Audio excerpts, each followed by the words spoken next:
Okay, to start off with, we've got Pip from the Growth and Benefits campaign, going to talk to us about the campaign, a bit about why we're here. Stays pressed in. Stays pressed in. Wow. Hi. Can you hear me all right? Oh, that helped to turn it on. I'm sure you can hear.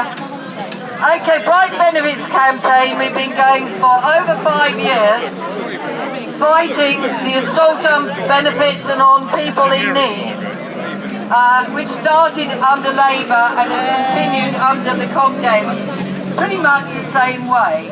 So Labour introduced ATOS and the testing of disabled people and workfare and all those horrible things. So nothing to do really with politics in that sense, it's to do with rich people trying to be richer by turning all the rest of us into slaves. And it works if you take action. That's the thing. We've taken action against, for example, there's Grosvenor G Casino down the road there, and we took several actions outside, telling people not to go in, telling people how mean they were to take workfare slaves to work there, and pretending that they needed that in order to get a job because they had to put something on their CV. Well, it's not work experience, is it? It's slavery experience if you don't get paid. And eventually they went down to the job centre and said, please, we have some paid work for people. We don't want to be part of the scheme anymore. It worked. There were only a handful of us as well. And the thing is that we tend to see people as discrete groups, and the government and the mass media want us to see that.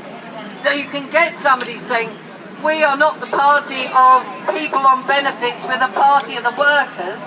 And the truth is that lots and lots of people on benefits work. Benefits top up their wages.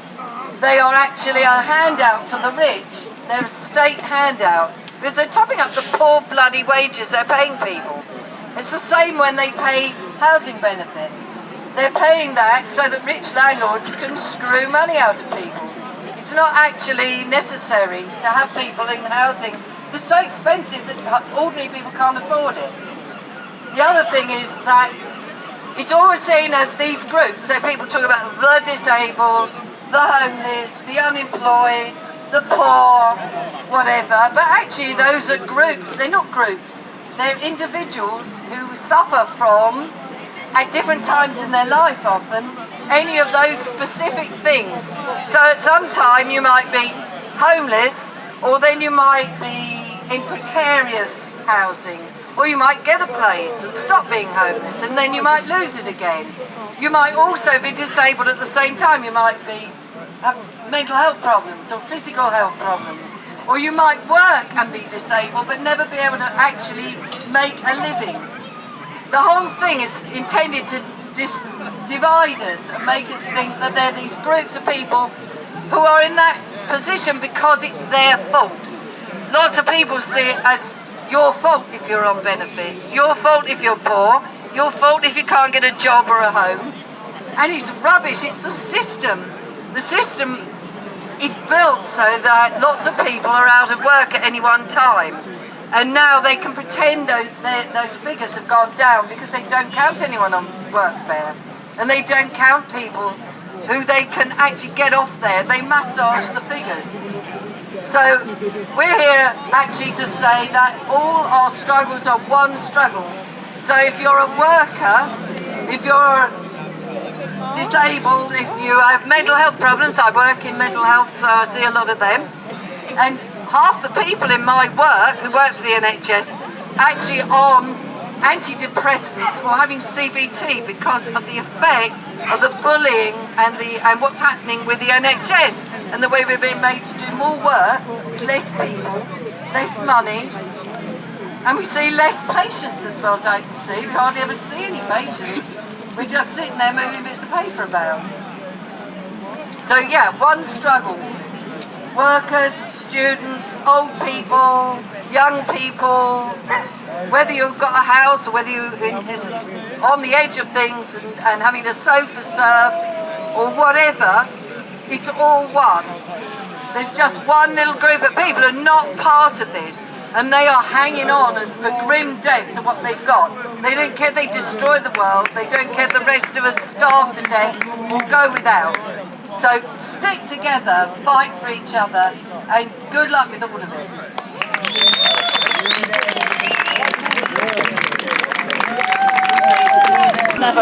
Awareness from the Brighton Unemployed Workers Centre in Hollingdean, which some of you may know. It's been there for about 15 years, and we're in one of the most deprived areas in the southeast neighbourhood immediately around the centre, on the top of it in Hollingdean. And we do welfare rides. We have a centre where people come and help one another out.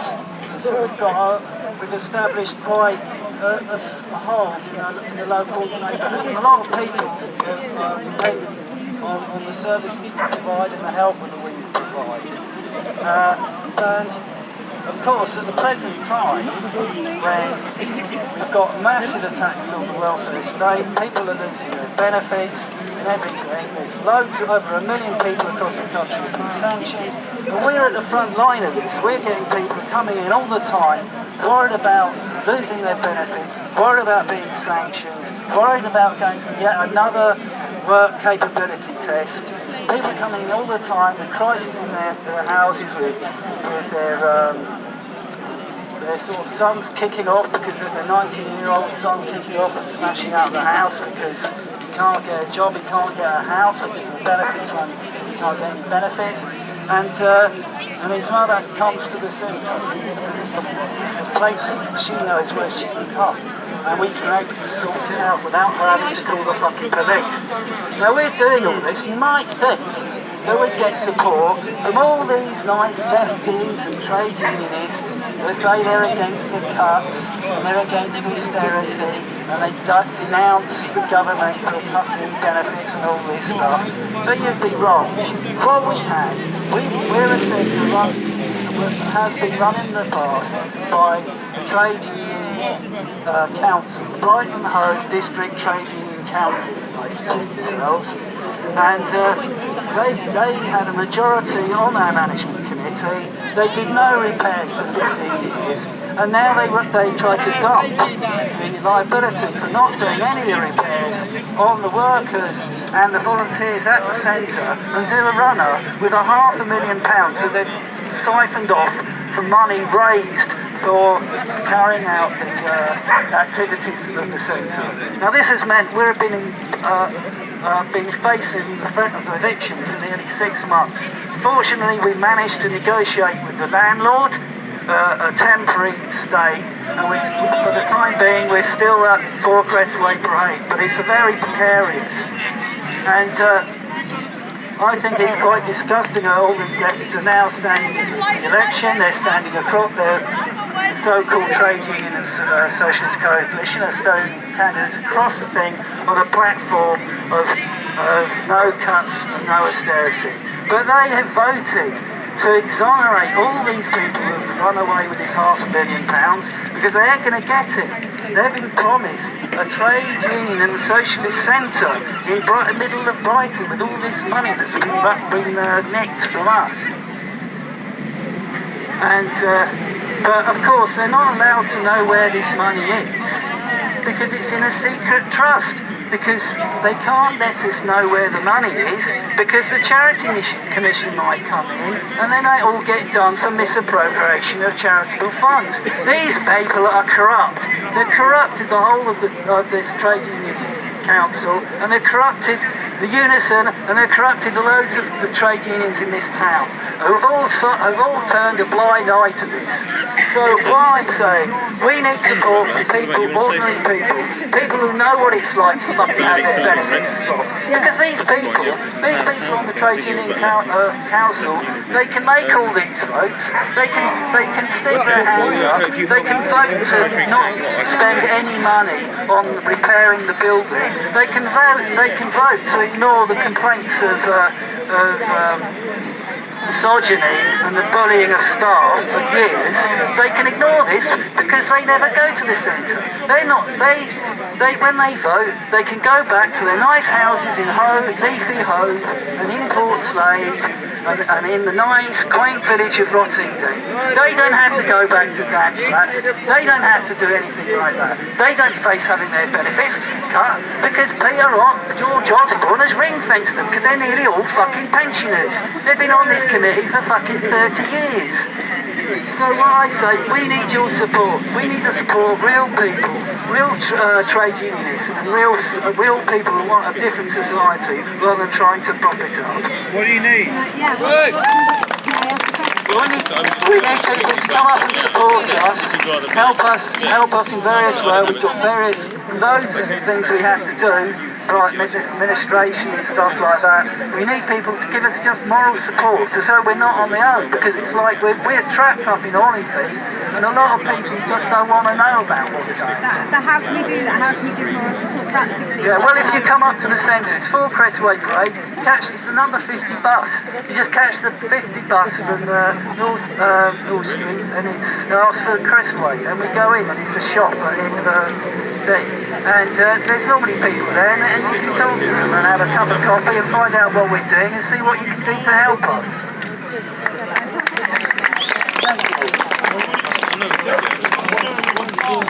Anything you want to put on the agenda and discuss, stick your hand in the air. If you agree with what Pete said, do this. And if you disagree, do this. And hopefully we can talk about what we're doing and what we can use this for. Oh, do you want to say something? Oh, awesome. Nice one. Hello. Hi there, sorry to take on the delay, please. I'm also here, I'm part of the Living Rent campaign who's been... Can you all hear me, yeah? Is that cool? Yeah. Cool, sorry, I don't even know. Yeah, so we're just supporting this today, obviously, March for Homeless. But yeah, Living Rent campaign supporting this event as well. And yeah, we're a Brighton-based local campaign. We've been working hard to get through to the council as well as campaign on national issues. And obviously the biggest issues, obviously we're focused on trying to bring down spiralling rents, rent controls, obviously schemes for landlords, regulations for landlords and secure tenancies, ending the right to buy. What's the statistic? Yeah, I mean, we're campaigning just a statistic today that Zoe's found out. Statistic today that Zoe's found out. They told me here, apparently this morning, 1,308 families woke up homeless today. Apparently that's recorded. So yeah, if you want to look us up online, we're Living Rent. We're on Facebook. We're at livingrent.org.uk and at Living Rent, Twitter. You can check us out, get involved in our campaign. And we're supporting today, so have a nice evening. Thank you. Bye. Does anyone want to pick us up? Hello. My name's Anthony. I was born in Brighton. I'm still here. It says something. I lived in America for about 4 years until about 5 years ago. And then something brought me back. And I didn't know what. But when I came back, I found a meditation group and started meditating. So it's the most powerful thing that I've ever done. I'm so glad that I did. Because it cuts through the bullshit in our head. So the problem with, I say a problem, I don't want it to be sounding like a negative judgment, but let's call it a problem. It's about our consciousness level. So if I eat meat, if I drink, if I smoke, I put toxins in my body is like a vessel for spirit. I'm not some crazy whack. I know because I'm living this experience. So through meditation I've understood who I am, I'm a spiritual being, and everything becomes clearer. When you meditate, you understand who you are, and you start to see this system that was built to diminish us, to keep us locked down. And that's what's happening, but now we're waking up together. And I tell you what, like one person who has a vision, like Gandhi said, be the change you want to see. That's just not like some quote that like he's just thrown out, it's true. So imagine if, how many people are here? 200? Started collectively working towards the same vision with their heart at the centre of it, because that's what we are, heart-centred beings, that's what we're evolving to be, then the world will change. So I don't actually have the solution, as in these amazing people have logical, like actual tangible solutions, but kind of paradoxically, whatever someone's intention or vision is, everyone locks into that, then that will become so powerful. So the system is only as it stands because someone created it. What if 7 billion people started saying, I don't like that, no thanks, I'm going to do this instead? And there's actually infinite possibilities that we could create. So that's amazing in itself. Each single one of us is a creator. You have the ability to create whatever you want. So let's have a collective vision, and I know there's systems all over the world where that's happening in pockets. So you imagine all these pockets of society in this country. Like Brighton's a pocket, but then within that Brighton and Lewis there's mini communities. They link, and then the links with London, links with Bristol, with Manchester, with Leeds. That's UK taken care of. America is happening already. California is such a conscious state. There's things happening all over the world, and if we seriously realise that that's happening, then we can tap into this wave of energy. So instead of like thinking, oh yeah, it's so easy to just say no. This guy's a quack, he's talking shit. Someone's got an idea, but no, I won't bother. What happens if we start saying, I'm going to bother, I'm going to step up, I'm going to take responsibility for my life? We don't have to live in the system. I hardly use money. I use enough for me to buy food. And that comes to me because I believe in the law of attraction. So if you want to get sort of spiritual laws, law of attraction is whatever I think and feel, I attract. So someone can give me food,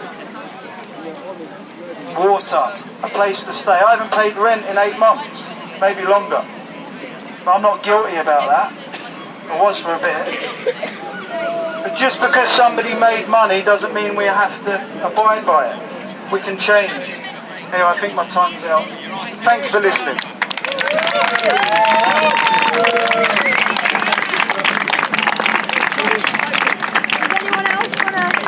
Not much of a public speaker, but one thing I'd like to say is that we don't have national service anymore, but what I'd like to see is teenagers having to spend at least 6 months on the street and go through what we've been through, and that might just adjust their understanding of what we go through. So instead of us sleeping in doorways, getting a kick in every other night, let's just think about educating the youth and realising that we don't put ourselves in this situation. Society puts us in this situation.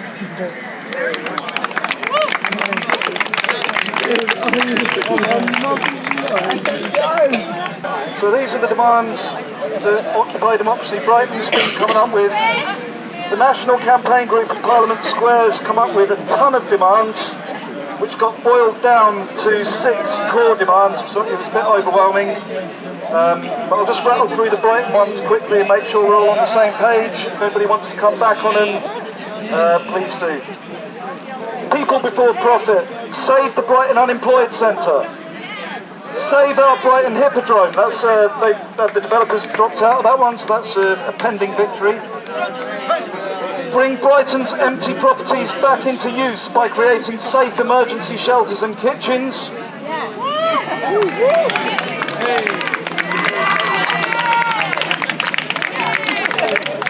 Create a permanent travellers' site to end the persecution of traveller communities. End workfare. End zero-hour contracts. Make wages fair and livable for all. Fair affordable rents for all, and close the Edo bomb factory and reclaim our status as a peace messenger city.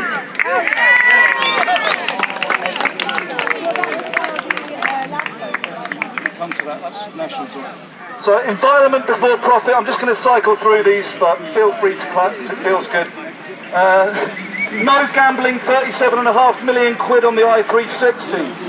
They've already done, but we think that's a terrible idea. Yeah, we do. No £540 million overdevelopment of Churchill Square. Build affordable green social housing. Ban private traffic from the most polluted areas of Brighton.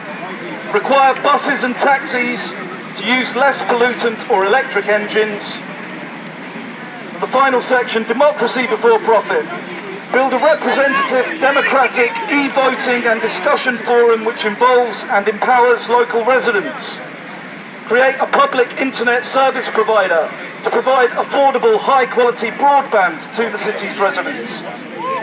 All local councillors and MPs to choose between their duty to the people or their other business concerns.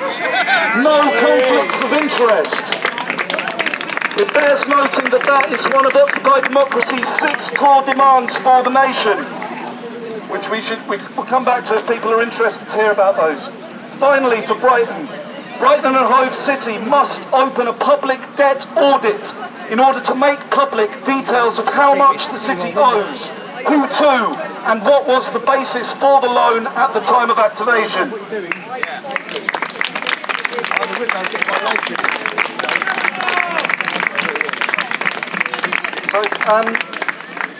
Do people want to hear these 6 core demands from Parliament Square, or do we want to rattle on with the local thing? Hear it, okay, give me a sec. I'll copy these out by hand because I forgot to print them. Okay, so there's numerous demands that have come out of the occupations of Parliament Square. They've been boiled down to 6 core demands as of February, and they are as follows. 1. Reform of party funding so that members of Parliament act in the interests of those who elect them rather than the 1% who bankroll them. 2. Major democratic reform of the media to break the stranglehold of vested interests. 3. A fundamental overhaul of lobbying and the way powerful economic interests inhabit the corridors of power within government. 4. The introduction of proportional representation so that everyone's vote counts. 5. That MPs should not have conflicts of interest from either paid employment or corporate shareholdings. And finally, Occupy Democracy are calling for a citizen-led constitutional convention for real democracy to be convened. The government are currently organising for what they're calling a constitutional convention, but we know what sort of constitutional convention they're going to give us. We don't want their constitutional convention, we want our constitutional convention. Hello, Funky Chicken. Say something clever. Yeah! The cleverest thing you can say.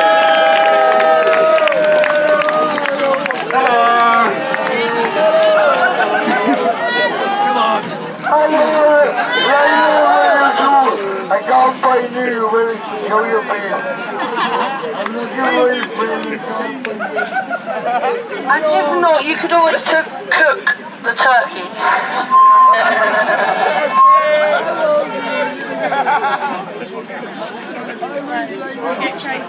Thanks for listening to all that, everybody. Occupy Democracy will be back at Parliament Square for the May occupation 1st through the 10th. Through Election Day. If you want to find out more about it, come grab us, I'll talk at you. But let's get back to the Assembly. I'll pass this to, who's taking over? Isabel, Ree? If anybody's up for going to London for the occupation of Parliament Square 1st to 10th of May, do get in touch, because if we rally enough people together, we could maybe organise some transport or set ourselves up in groups because it would be cheap on the train. Yeah, let's rally. Let's all get up there. It's great fun, by the way. 2 days ago, right, I was watching 2 cats outside Tesco's on Green Road, going through the bins. I shit you not, they filled their rucksack 4 times. That cat came to come back with another mate for food. Yeah? The 2 witnesses sitting right over there. Yeah, I'm pointing at you. Right? And I swear down, the security guard came out, locked the bin, and went Tesco's policy. And walked back in. Now what's wrong with that food? I actually watched the manager, Sam, come out and pour blue dye, bleach, all over the fucking food. knowing that people are actually going in that bin to get the food. Let's go raid Tesco's. No, I'm being serious, mate. Okay, can we have a show of hands? Who's up for going to raid Tesco's?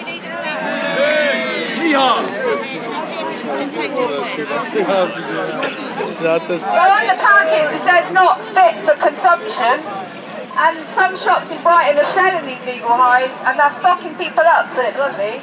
And it's a massive concern. People have taken their lives because they've been on these drugs. And I'm proposing to do demos outside the shops in Brighton that are selling these legal highs. Who's up for doing that? Can't hear you. Come and speak on the microphone. Fuck it.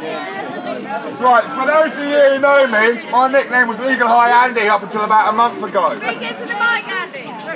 Right, for those of you who know me, my name was Legal High Andy up until about a month ago. I was smoking up to 4 grams of Legal High every single day. It was fucking me up that badly, it nearly killed me. And that's no word of a lie. Up until about a month ago, I had to have my appendix out.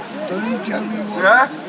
Do you know, a simple operation weakened my skin tissue, my muscle tissue, lowered my white blood cell count, and the fact that I caught pneumonia and nearly died in hospital.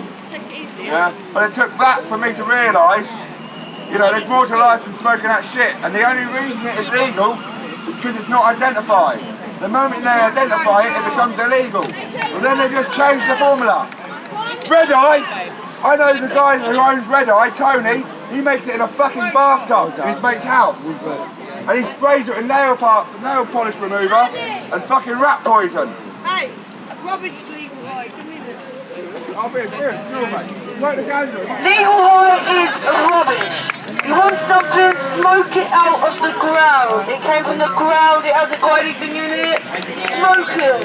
It's good for you. Much, much better actually than legal high. Never mind legal high. That's terrible, terrible stuff, trust me. I've seen some getting arrested because they're smoking legal high and stacking out on the floor. Okay, legal high is bad for you, okay, bad. Please do not touch legal high. I think it's a government's way of getting us all to be frigging guinea pigs. Do you want to be a guinea pig? No! No! I'll be a guinea Free the herb, heal the people, legal highs are fucking lethal. Do any of you are suffering of any mental health problem? Okay. So I'm not from this country. I wasn't born in England. I wasn't born in England. I was born in France. Yeah.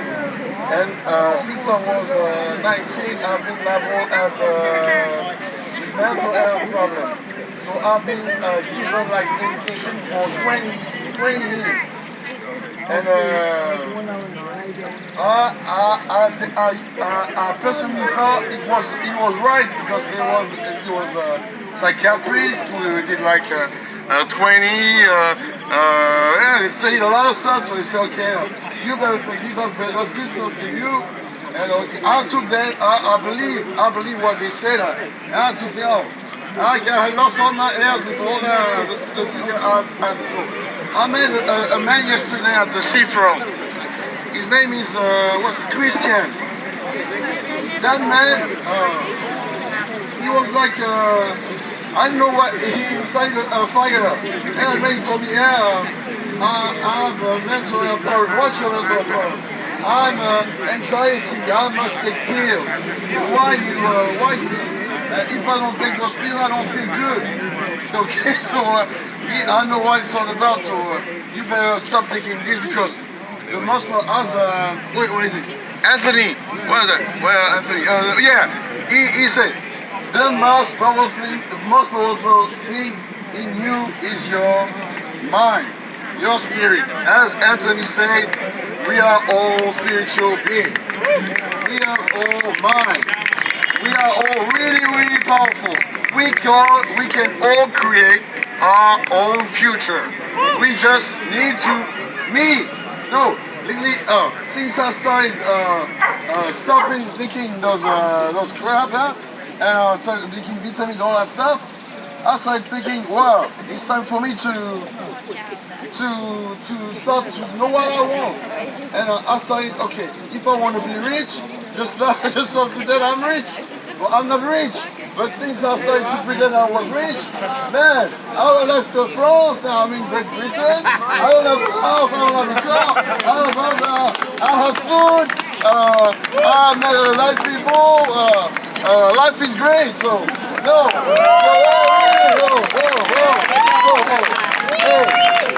People, really, no. So I don't know if it's the same with drugs. It's mental drugs, it's the same thing. So I know most of you they take like a weed or stuff. So it's all the same. All the chemical or weed is different, but it's a plant. All the legal eye they say it's up to you. Those chemical stuff, it's the same thing. It's to make you down, so you're not aware of what's going on. So you're a sheep going on to offices, yeah.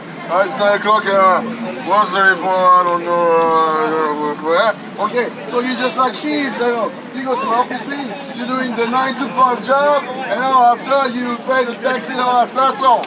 That's all you do. You're not aware of this, but I'm aware of this. That's what you do, all of you.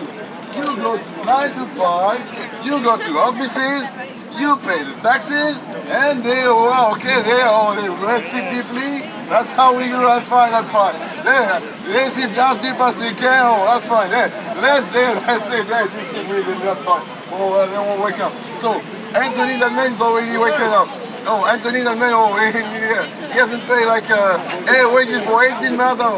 Yeah, Anthony's already waking. But some of you are really sleeping or sleeping deeply. I'm aware of this. Some of you people, they sleep really deeply. But I warn you, if you keep sleeping, you won't wake up one day. Really, some of you won't wake up. So I tell you, when you sleep, it's good. But when you don't wake up, you know what's going on. Okay? So if you want to keep sleeping, sleep. But some of you won't wake up. That's the truth. That's the reality. So if you don't wake up soon, you will never wake up. That's true. So if you want, as Anthony said, start being aware of you have all your inner power. You are all spiritual beings. You can create your own future. So Anthony, he does yoga. I do yoga, that's great. So start doing, I don't know, most of you take weed, so you may be aware of things that people are not aware of. Because I think that opens the mind for certain things. But the reality of that stuff is really bad to smoke that stuff. If you smoke weed, the weed smoke, that's really bad. Drinking weed, it's okay. But smoking weed, wow, that's bad. No, so I'm on the beach, I was aware. Yeah, a lot of people in Barcelona, a lot of drugs. Really. Okay, so anyway, I run out of time, and I'll just say what I need to say. So I wish you a wonderful Vegan, my dear. Yeah, bye.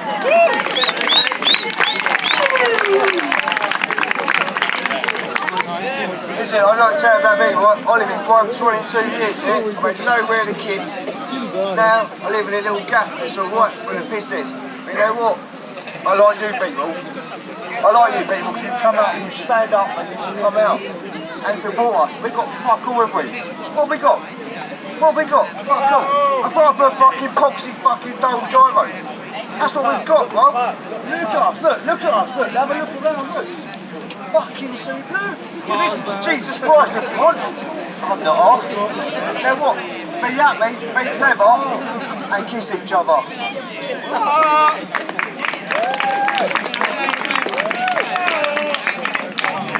And by the way, if you want to donate any money, I live in a charity house called Equinox that helps everybody in this in his town, do rough sleeping or whatever, called Equinox, and like donate. Of course, you got to fucking donate your fucking homies. Have fun, brother.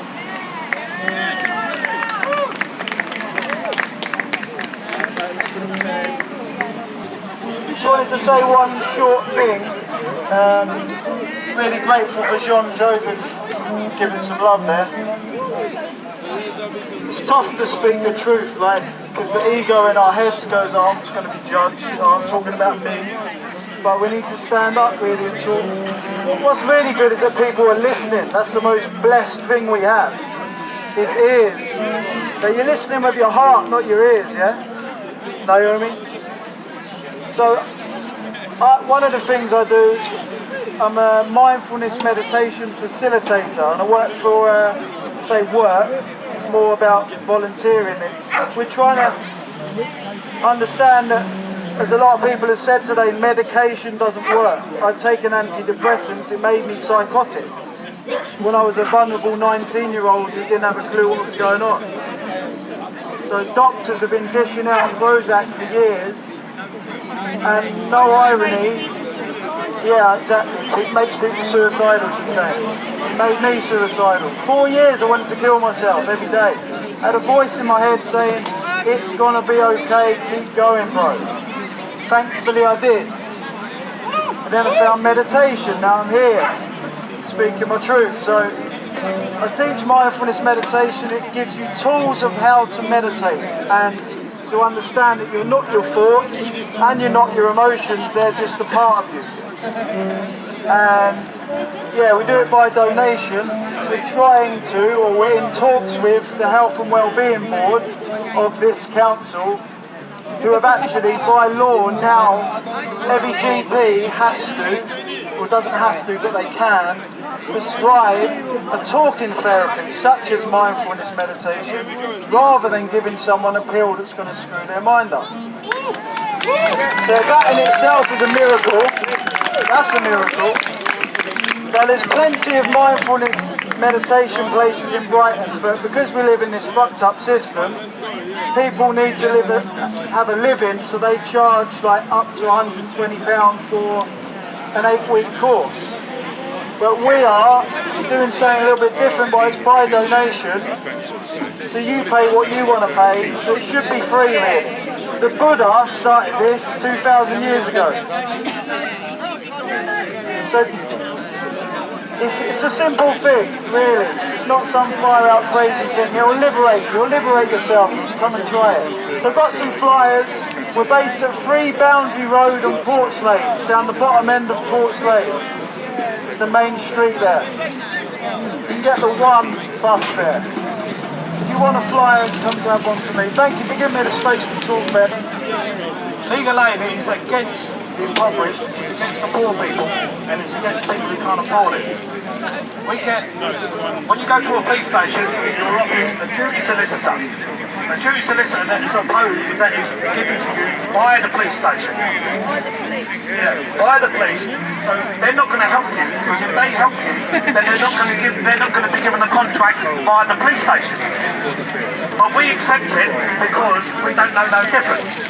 We've all been there, well, I hope we've not all been there, but some of us have been there in the police station and we've been given legal aid. And we haven't been able to afford it, and we haven't been able to know any different, or to afford any different, or to, we get a substandard, representation. Why am I talking about this? Because we all go to, well, if you've ever been arrested, then what happens is, we're told by the solicitor, just accept it. Even though you're innocent, but you're told to accept it. If you accept it, you'll get a lesser sentence. So they're blackmailing you. They're blackmailing you because you can't afford it. If you can afford it, then you're told not to accept it. It is completely wrong. Why is this? Because we are poor. We are poor and impoverished. We can't afford it. And if we can afford it, then we get a better representation. The law requires that we have a fair hearing and a fair trial. But we don't get a fair hearing and we don't get a fair trial because we're given the wrong advice. And we're given the wrong advice from the police service employing solicitors to represent us. How can we have a free trial? How can we have a free hearing? We get arrested for silly things such as theft, fighting, public disorder. Even being homeless is a criminal offence. But then we don't have any fight back because the solicitor is employed by the police service. So how can we get this? And I think this is something we have to be addressed. This is something we have to challenge. We have to challenge, why can't we pick our own solicitor, right? That might cost us a lot of money, but why can't it be paid by the legal aid? Why can't it be paid by the legal aid? Because the resources are not there, but they can have the resources there to pay for a solicitor that we don't agree with. Think about it. Look at family courts. Family courts. Legal aid has been cut in family courts since 1992. Family courts, you can go to a family court if one person, especially ladies, and I'm sorry there is ladies here, but there is ladies that accuse men of domestic violence, justly, sometimes unjustly. But even if it's unjustly and there's no evidence of it, they get a free solicitor. But men can't get a free solicitor. I've accused my ex-partner, and I was battered and bruised by my ex-partner. I accused her of domestic violence. And I was not able still to get a free solicitor, but she was able to get a free solicitor by accusing me of mental abuse. How come? Because they see it's a sexist law. My solicitor would have cost me $33,000 to represent me. I haven't got $33,000. Who's got $33,000 to go for a solicitor? Nobody has. But legal aid will pay for a solicitor on one half, but the crux of it, I want to finish this up. The crux of it is, how can you have a fair hearing? How can we have a fair justice system? We can't have a fair justice system. And that is the number one thing that we should have in law. On the top of the Old Bailey, Lady Justice herself, she's blindfolded. And that's to say justice is blind. But justice is not blind. And this is something we have to challenge. And I hope it's one of the things that Occupy brings up one day and says, we have to justify, we have to have a just and fair system. Anyways, I'm boring you to death. Thank you very much. Thank you. Okay, the plan is for tomorrow morning, we're going to have another General Assembly at 9 o'clock. I know it's an early one, but if anyone's about and wants to come and join us, and the idea is to follow up the actions that have been proposed to storm Tesco's and also do the demos outside the head shops. Is there any other action?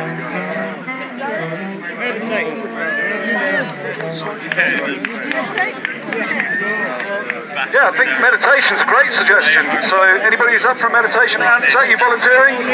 Yeah, and they'll lead a meditation. Awesome. And moving forward, can I get a quick temperature check? I feel like there's like a 4-decade-long discussion about horizontalism, and about horizontal organising, and about autonomy and anarchy. I think if we have that discussion and we get some good systems on the go, we can start building the sort of world we want. So, just, they're alright. They're just having fun, I think. Yeah, can I just get a quick temperature check? How keen might people be at some point in the future to launch that discussion? Is that a good idea, that we talk about horizontalism and horizontal organising? Is that something that people might be up for, or is it just me? What is it? Horizontalism, like organising democratically like what we have done here, without leaders, leaderless, but we are all leaders. So overcoming the tyranny of structurelessness, I think, is the issue. Because it's easy in these sorts of movements to just sort of sit around scratching our asses, getting a little bit half-cut, having a boogie, and that's all good, we've got to do that. But at the same time, we need to develop these systems, and it's been going on for 4 decades. There's a great essay called The Tyranny of Structurelessness by Doreen Freeman, who was a second-wave feminist, and she pointed out how elites emerge whether you want them to or not, and that's ultimately what's held back every horizontal movement, is we like to pretend that we don't have an elite, when in fact we do have organisers. I'm not going to talk about it at length, I think it's an important discussion to have at some point, and can I just check, show of hands, who might be up for joining that discussion?